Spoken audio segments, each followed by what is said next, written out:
और माशाल्लाह ये कह लें कि मुझे कहना नहीं चाहिए कि किसी के फ़ोन पकड़े गए, मैसेजेस पकड़े गए, सारी चीज़ें हुई।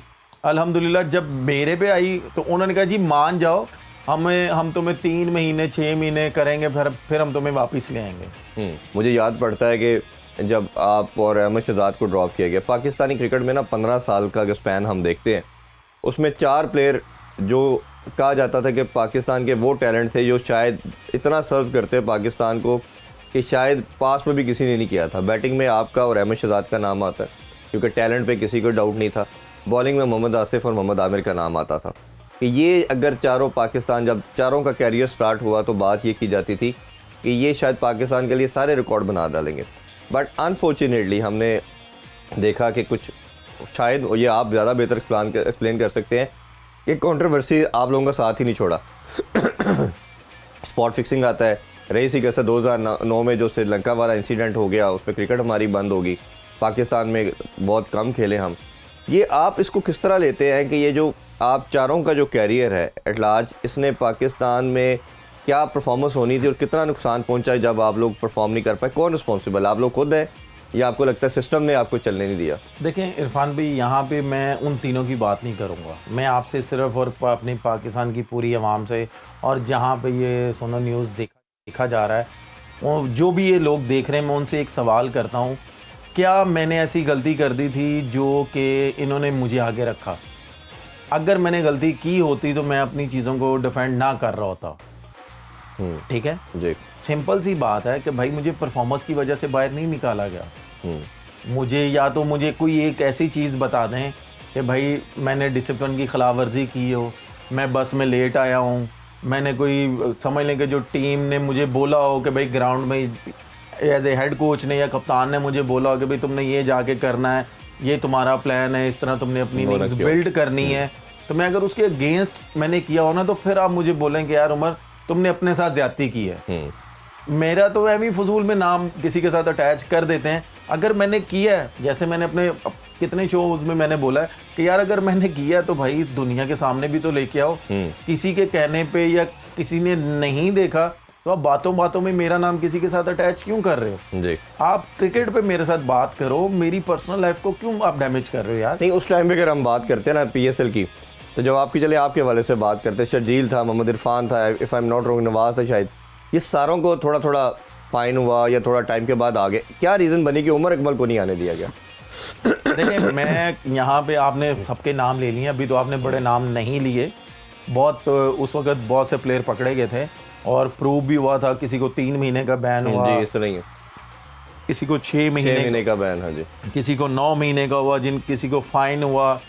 और माशाल्लाह ये कह लें कि मुझे कहना नहीं चाहिए कि किसी के फ़ोन पकड़े गए, मैसेजेस पकड़े गए, सारी चीज़ें हुई।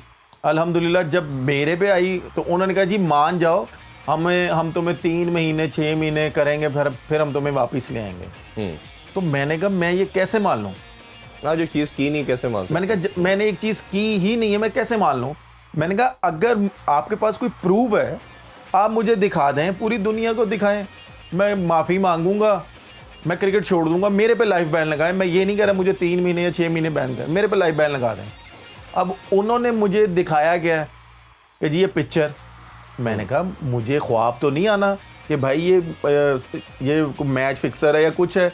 या तो आप हमें जब एंटी करप्शन का लेक्चर देते हैं आप हमें उधर पिक्चर दिखा दें कि भाई दुनिया में ये लोग हैं, इनसे नहीं मिलना आपने, या इनसे आपने नहीं मिलना, या इनके साथ आपने पिक्चर नहीं उतरवानी। ठीक है, अब जाहिर सी बात है दुनिया में कोई भी स्पोर्ट्स है, अगर कोई प्लेयर बन जाता है तो वो किसकी वजह से है? फैंस की वजह से। फैंस उसको रिस्पेक्ट देते हैं, वो फैंस को रिस्पेक्ट देता है, तो तभी वो प्लेयर बनता है, तभी वो स्टार बनता है। अब मुझे तो नहीं पता कि यार ये क्या है, अब पब्लिक प्लेस पे उसने पिक्चर उतरवाई जी, मुझे ख्वाब थोड़ी आना है। अब उसकी बेस पे ये केस लेके बैठे हुए अब ये गलती नहीं है तो क्या? अब माशाल्लाह आप इतने सीनियर जर्नलिस्ट हैं, आप यहाँ से बाहर निकलते हैं, जब आप घर से निकलते हैं, आप फैमिली के साथ निकलते हैं, तो कोई आपको पहचानता है तो वो आपको ये नहीं कहता कि जी मैं आपके साथ एक सेल्फी लेनी है। आप सबके साथ करेंगे, ये तो कोई इस बेस पे मुझे कहा जाए कि भाई तुमने ये इससे, तो बात सिंपल सी है कि भाई जब प्रूव ही नहीं है तो इस केस को इतना लंबा खींचना, वो शायद इसीलिए अल्लाह ताला ने आपको उसमें सरूर भी किया। अच्छा, फिर उसके बाद भी आपका कमबैक होता है, और ये बड़ा एक स्ट्रेंज पार्ट है कि 2 मैचेस, मुझे याद है कि लाहौर के अंदर वो 3 मैचेस की सीरीज़ थी और श्रीलंका के अगेंस्ट आपको और अहमद शहजाद को कमबैक करवाया जाता है। सरफराज भी उस टाइम 2 साल से कंसेक्टिव वो जो थे जीते आ रहे थे। उसके बाद ये सारा केस हुआ था। उससे पहले अच्छा, उसके बाद हुआ, उससे पहले हम 2017 में मैं ड्रॉप हुआ था, हाँ जी, चैंपियन ट्रॉफी में, चैंपियंस ट्रॉफी में जो भी इशू मेरा बना। उसके बाद मैंने 17, 18, 19 में परफॉर्म किया डोमेस्टिक में जाके, मैंने और अहमद ने, ठीक है। और उसके बाद हमें 2 मैच मिले जी, 2 मैचों में मैं पहली बॉल पे आउट हुआ। उसके बाद मैं फिर बाहर हुआ, पीएसएल में गया, फिर ये सारी ये सीढ़ी घूमी थी। पीएसएल उसके बाद भी आप खेले हैं? मैं वही बता रहा हूँ ना, हाँ। नहीं उसके बाद मैं आपको वही चीज़ बता रहा हूँ ना कि जब ये मेरा सारा केस हुआ, सारा कुछ हुआ, उसके बाद मुझे इन्होंने तकरीबन ये कह लेंगे 3 साल इन्होंने मुझे सही तरीके से रगड़ा दिया है कि भई ये नहीं मान रहा ना, इसको रगड़ा देना है। वो अल्लाह का शुक्र है कि मैं जितना शुक्र अदा करूँ अल्लाह ताला का उतना कम है कि मेरे ससुर ने मुझे एक चीज़ बोली थी कि उमर, अगर एक तुमने काम ये नहीं किया ना तो अल्लाह ताला तुम्हें यहाँ से ऐसे सुरखरू करेंगे जैसे मक्खन में से बाल निकालते हैं। और मेरे अपने वाले साहब का भी शुक्रिया अदा करता हूँ कि उन्होंने भी मुझे यही सेम वर्ड्स बोले थे कि अगर तुमने किया है तो तब भी उन्हें बताओ, अगर नहीं किया तो तुम करो, हम तुम्हारे साथ हैं। अल्हम्दुलिल्लाह अल्लाह ताला ने मुझे हर केस से सुरखरू किया है। नहीं, लेकिन उसके बाद जब आप पीएसएल खेले हैं और हमने देखा बड़ी शानदार परफॉर्मेंस आई, फिर एकदम ऐसा क्या हुआ कि आपको दोबारा चांस देना रोक दिया गया?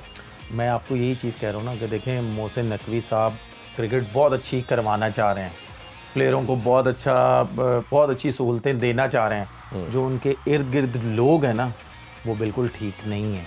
वो क्यों नहीं है? जब मैं केस लड़ रहा था उस वक़्त ये समझ लें कि वो मेरे अगेंस्ट खड़े हुए थे, ठीक है। आज वो पीसीबी में बड़ी पोस्टों पे भी लगे हुए हैं। अच्छा, आपको भी पता है जब वो बड़ी पोस्टों पे होता है, ये पाकिस्तान है, और वो मुंह पे कुछ होते हैं लेकिन वो अंदर से कहते हैं अच्छा भाई तेरी वजह से हमारी क्लास हुई थी और तेरी वजह से हमारी इंसर्ट हुई थी, हमारे इदारे में भी सारी जगह हुई है, तो भाई अब तुम्हें हम कैसे छोड़ दें? तो जाहिर सी बात है वो फिर कैसे आगे आने देंगे? आपके सामने है कि उसके बाद जब मैं 2 साल पीएसएल खेला हूँ कोयटा की तरफ से, आपके सामने परफॉर्मेंस है। अब माशाल्लाह कोई पीएसएल के चेयरमैन बने हुए हैं, कोई कुछ बने हुए हैं, तो वो फिर कैसे खेलने देंगे? नो डाउट देखें, ये नो डाउट फ्रेंचाइज की अपनी मर्जी है। मैं ये नहीं कह रहा कि जी फ्रेंचाइज मुझे नहीं पिक कर रही, ठीक है, उनकी मैं प्लेइंग 11 में नहीं सेट हो रहा, उनकी अपनी मर्जी है। लेकिन अगर पीसीबी चाहे पाकिस्तान सुपर लीग की मैनेजमेंट चाहे वो फ्रेंचाइज को थोड़ा सा पुश तो कर सकती है। मैं भी इस पे बिल्कुल बात नहीं कर रहा कि आपको मस्ट होना चाहिए था या क्यों नहीं रखा गया, हम बात करें इन जनरल। वो इस तरह कर रहे हैं कि आपने पहले डोमेस्टिक में 35 ईयर का बैरियर लगाया कि 35 साल से ऊपर जो होगा वो नहीं खेलेगा, फिर आपने क्लॉज निकाली मेंटोर खेल सकता है, फिर आपने कुछ लड़कों को एडजस्ट करने के लिए 2 साल की क्लॉज निकाली, जिसने 2 साल के अंदर पाकिस्तान को सर्व किया वो खेल सकता है। अब पॉइंट ये है कि पीएसएल के अंदर आसिफ अफरीदी 38 ईयर का खेल रहा है, फिर मलिक 43 ईयर्स के खेल रहे हैं। इफ्तिखार क्या किया है? इफ्तिखार की तो पता ही नहीं है, सब चाचा ही कहते हैं, पता नहीं उनकी असल एज क्या है। वो तो शायद अफरीदी कहते हैं, मेरे से भी कुछ साल बड़े हैं। Lighter note. तो ये अब आपके ख्याल में ये कितना नुकसानदेह है कि या तो मेरा मानना ये है कि 43 की एज के अंदर भी आप आके आउटस्टैंडिंग इनिंग खेल रहे हो, क्रिकेट खेल रहे हो, तो सबके मुंह बंद कर दें कि यार ये बंदा यंगस्टर से अच्छी क्रिकेट खेल रहा है। अब शाहजेब 19 साल का जो बच्चा वो घर बैठा, आप बैठे हैं, शोएब घर बैठ गया है, जिसने पीएसएल में अपनी आसिफ अकरम बैठा हुआ है, आसिफ अकरम बैठा हुआ है, तो ये इतनी रोहेल नज़ीर है, तो ये बड़ी लंबी लिस्ट है ऐसे लड़कों की, ये कितना नुकसान। फिर इवन बाहर बैठा हुआ है। देखिए, पहली बात तो ये है कि हमें बता दिया जाए ना कि भाई आपने ये काम करना है, ठीक है, हम कहेंगे हाँ जी भाई ठीक है। अब आपने जिन जिन के नाम लिए हैं, क्या आप मुझे आप खुद बता दें, ठीक है, उनकी फ्रेंचाइजों ने उनकी वो प्लेइंग 11 में बनते हैं, क्या उन पे ये एलिगेशन नहीं लगता उनको फिर ये T20 आपने जो नेशनल T20 करवाया है उसमें वो क्यों खेलें? उसमें भी खेले हैं, उसमें भी खेलें। चलें, यहाँ पे मैं फ्रेंचाइजों को मैं नहीं ब्लेम कर रहा भाई, ब्लेम, क्योंकि फ्रेंचाइजों ने पैसा लगाना, उन्होंने अपनी मर्जी से प्लेयर खिलाने हैं। मैं कभी भी फ्रेंचाइज को क्रिटिसाइज नहीं करूँगा क्योंकि उनके कोचेज़ हैं, उनके प्रोफेशनल कोचेज़ हैं, कप्तान हैं, उन्होंने करना है। तो भाई अगर पीसीबी ने अगर ये सारा रूल एंड रेगुलेशन निकाले थे तो फिर पीसीबी ने जो टूर्नामेंट करवाया था उसमें ये कैसे खेल सकते हैं? कैसे खेल सकते हैं और उसमें क्राइटेरिया क्या डिफाइन होना? उसमें जो क्राइटेरिया आपने बनाया था तो फिर पीसीबी को उस पे इनिशिएटिव लेना चाहिए था, स्टैंड करना चाहिए था अपनी बातों पे कि नहीं भाई ये नहीं खेल सकते। और ये रूल आप जब सबके लिए डिफाइन करेंगे तो ऑब्वियसली क्रिकेट भी तो भाई flourish मेरे करेगी। लिए या अहमद के लिए, शोएब मकसूद के लिए, उन लोगों के लिए क्यों है कि भाई वो नहीं खेल सकते, सिर्फ ये लोग खेल सकते हैं? आप ये देखें कि अब मैं यहाँ पे बात करूँगा कि कप्तानी की कि जी फिटनेस फिटनेस फिटनेस। अब माशाल्लाह रिजवान ने देखें सच्चा है, ईमानदार है, उसने क्या कितनी खुले लफ्ज़ों में बात की है प्रेस कॉन्फ्रेंस में कि जी हमें इसमें कोई ढकी छुपी बात नहीं है कि जी हम 30 से 35 ओवरों के बाद हमारा क्या हाल होता है। उसने दबे लफ्ज़ों में बता दिया कि भाई हमारी फिटनेस कहाँ पे है। तो भाई अगर आप फिटनेस लगाते हो, फिटनेस करते हो, आपने जो कैंप लगाए हैं, सारा कुछ किया है, तो वो लड़के किधर हैं फिट?